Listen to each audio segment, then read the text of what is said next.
I love the color from your time with the pygmy people. And you showed me a picture earlier where you told me, oh yeah, this is where I was sleeping for a year. Yeah. And I said, I'm sorry, where? I don't see anything in that picture except a couple of sticks and a big palm leaf. And you're like, yeah, that's my hut. So you're telling the story now like, I went over, I helped some people. You slept in a hut for a year? Yeah. Tell me about that. So you have to replace the leaves every few days because they dry up or it rains and they disintegrate. Mm-hmm. And so you can flick through the wall basically. Mm-hmm. My record was pulling 5 roaches out of my beard in one night. Oh, stop it. Yeah. No. I've had a tarantula in my beard. No. And I've eaten iguana and forest rat and cobra and black mamba and python and tortoise, which that's probably terrible to say. So that's your primary food source. So you're also hunting. Well, you're there. I mean, not that you can go to the market. You're in the middle tried to hunt or at least attend the hunts, but I sound like an elephant through the forest. They actually call me the vanilla gorilla too. Albino rhino and the big pygmy. So I'm loud. The animals get scared and skittish around me because they're hunting with bows and arrows or spears. You gotta be quiet. It's not a gun, it's not long range. Right. Most of our food source was antelope or wild hog or mostly rice and beans. I think that was like 90% of it was rice and beans. And any drink of water we drank, I had to filter or treat with chlorine or iodine until we could get drill water wells, and then we'd pick up and move. We'd have to filter all the water again, every sip. You can boil water, but it's the hot, humid rainforest, and you boil it, ash gets into it, you have to wait for it to cool down, and it takes 6 hours or something, 4 hours.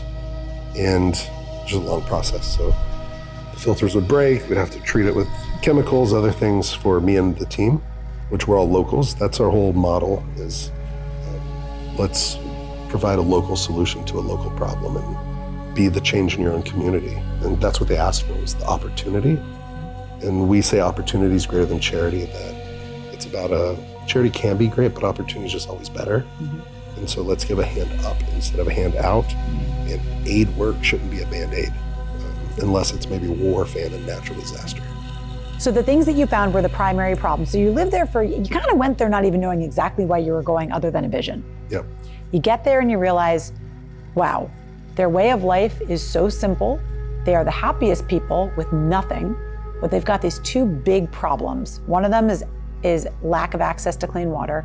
The other is lack of access to medical care. So what did that spark in your brain? Well, I came back, and I would say to show, hopefully I'm framing this the right way, the polarity of gratitude and not having it is, I got on a plane, came back home, and I just buried a young boy because of dirty water.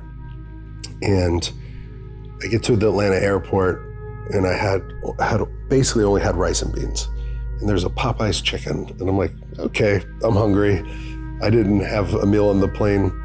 And so I go in, and there's a mother and her daughter, and the daughter's getting Coca-Cola, and her mom says, pour that out, you're drinking water. And the daughter takes a sip of the Coke.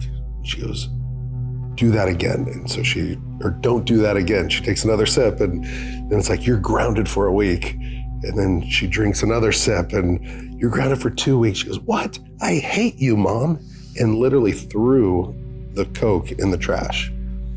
And the word I hate you comes out, and I get it, teenage angst and all that. But I wanted to just lovingly grab them, but my hands on their back and just take them and look at each other, look into each other's eyes. How lucky are we? We're alive. We should be grateful.